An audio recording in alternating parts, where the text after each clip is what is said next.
আসসালামু আলাইকুম। আশা করি সবাই ভালো আছেন।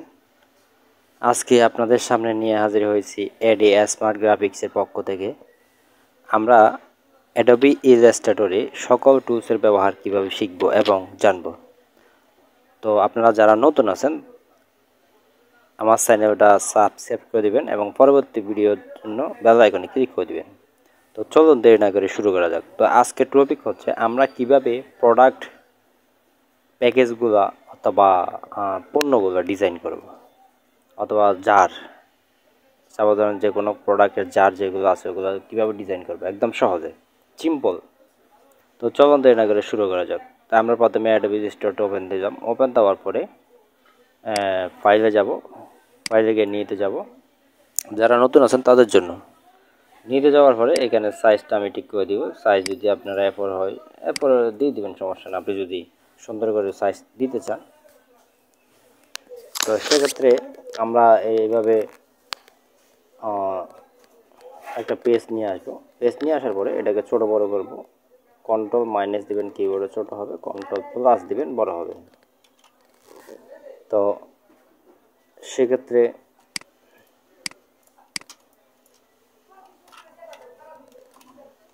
আমাদের এখানে কি করতে হবে, আমরা প্রথমে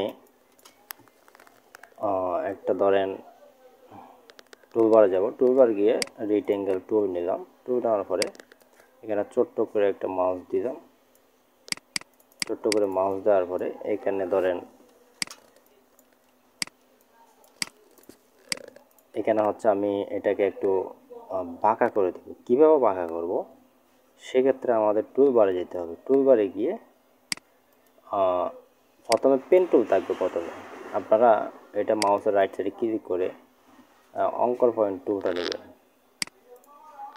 এটা ছাড়া কিন্তু এটা বাঁকা করতে পারবেন না। তো সেক্ষেত্রে এটা হালকা বাঁকা করলাম।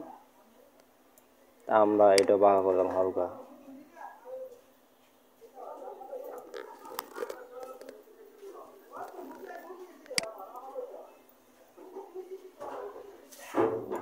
বাঁকা করলাম। বাঁকা করার পরে এটা আপনি একটু হালকা করে এই যে ডাইরেক্ট সিলেকশন টুল ধরবেন। টুলটা ধরে এটা এবং মাউস ড্র্যাগ করবেন। ড্র্যাগ করার পরে এটা হালকা করে একটু রাউন্ড করে দিবেন। তো রাউন্ড করার পরে এটাও হালকা করে রাউন্ড করে দিবেন, একদম হালকা, বেশি না।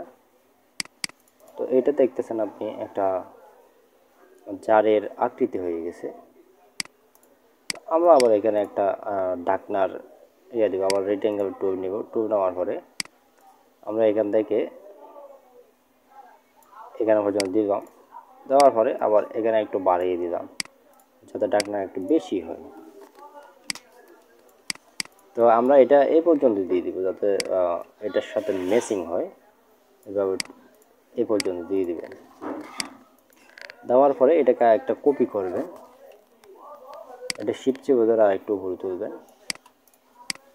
তোলার পরে এটাকে একটা কপি করবেন। কপি কীভাবে করবেন, এডিটে যাবেন, এডিটে গিয়ে কপি, এটা ক্যান্সেল দিবেন। এরপর আবার এডিট, পেস্ট ইন প্লেস। এখানে কিন্তু আরেকটা কপি হয়ে গেছে।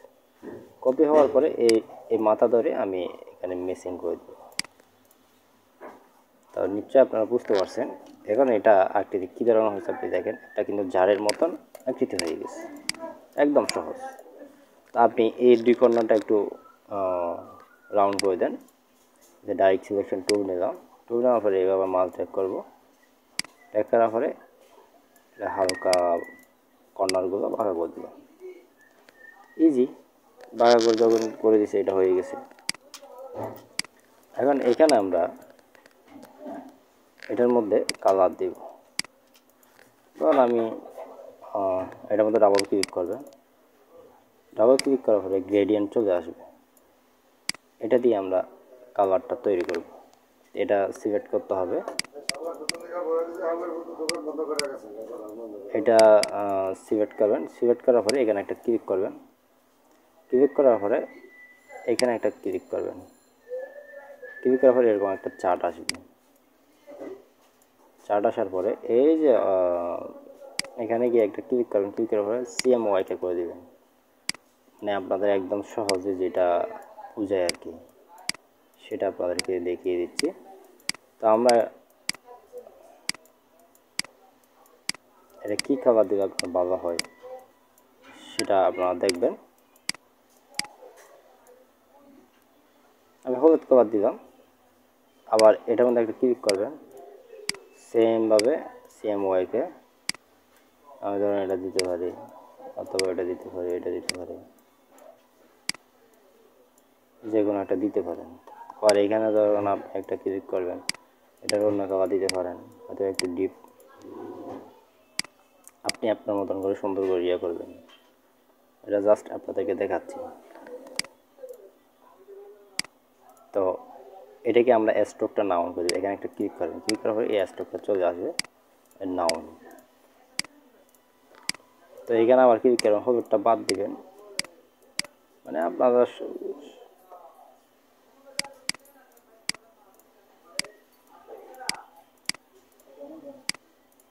ক্লিক, এই যে হলুদটা এই ক্লিকটা দিবেন। আমরা হলুদটা বাদ দিব না, বাদ দিব বুঝো হয়তো বা এটা এখানে একটা দিবেন। আমরা এটারে ধরবো, আবার এটারে ধরার পরে এটা হচ্ছে একদম কালো করে দিবেন, অথবা এটা গ্রেডিয়েন্ট দিয়ে দিবে কিন্তু গ্রেডিয়েন্ট অন্যটা দিবেন। এখানে দিবেন কালার দুটো কমাই দিবেন, এটা এস দিয়ে দিবেন একদম ব্ল্যাক। আর এটা ধরবেন, এটা হচ্ছে অ্যাশ কালার দিয়ে দিবেন। এখানে এখানে আরেকটা দিবেন, এটা হচ্ছে অ্যাশ দিয়ে দিবেন কালো। আর এটা দিবেন, এটা হালকা কালো। আবার এটাতে ক্লিক করবেন, এটা দিবেন সেটা একটু চকচক করা জিনিসটা। আবার এটা দিবেন, এটা একদম ডাইরেক্ট ব্ল্যাক দিয়ে দেবেন। আর এটা স্ট্রোক আছে, স্ট্রোকটা নাউন করে দিবেন। আপনারা আমার চাইলে সুন্দর করবেন, তাহলে আপনাদের জিনিসটা সুন্দর হবে। আমি কি করতেছি সেটা শুধু আপনারা টুলগুলো কীভাবে কাজ করি সেটা দেখবেন, ঠিক আছে? তো এখন আমাদের জারের যেই কোটার ইয়াটা হচ্ছে ওই যে রাউন্ড, ওইটা মোটামুটি হয়ে গেছে। তো এখন এটার মধ্যে আমরা কি দিব, আপনি যদি এটা সিলেক্ট করা অবস্থায়, তখন আমি এই সেম কালারে দিয়ে দিব। এটা হচ্ছে আই ড্রপার টুল আছে, এটা দিয়ে একটা ক্লিক করবেন, সেম টু সেম হয়ে গেছে। তো সেম টু সেম হয়ে গেছে। আপনি ধরেন আমরা একটা ডিজাইন দিব, তো সেই ডিজাইনটা হচ্ছে ধরেন আমি যদি এটাকে এভাবে একটা ডিজাইন করলাম, সাধারণ সিম্পল। ধরেন আমি এখান থেকে নিয়ে এখানে এই জিনিসটা আসলো, আবার এটাকে আমরা অর্ডার চেপে কপি করি, আবার এভাবে করে দিলাম।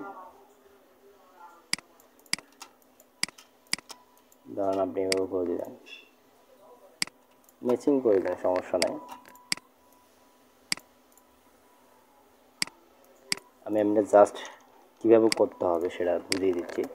আমরা সব একসাথে ধরলাম, একসাথে দেওয়ার পরে যে এখানে একটা টুল আছে শেপ, আপনাদেরকে দেখানোর জন্য আমি একটা ইয়ে করি, ভিডিও অনেক লম্বা হয়ে যায়। কন্ট্রোল ওয়াই দিবেন, ওয়াই দেওয়ার পরে এটাকে মেশিন করে দেবেন, তাহলে আর সমস্যা নেই। তো এখন কন্ট্রোল ওয়াই দিবেন, আবার সব একসাথে ধরবেন, ধরার পরে শেপ বিল্ডার টুলটা নেবেন, অর্ডার ছবি দিয়ে এটা ক্লিক করবেন, কেটে যাবে। অর্ডার ছবি ধরে ক্লিক করবেন, কেটে যাবে। আর এটা কাটার সময় কিছু চেপে ধরতে হবে না, এখানে মাউস এভাবে ড্র্যাগ করবেন। এখন দেখেন এখানে কিন্তু একটা শেড হয়ে গেছে।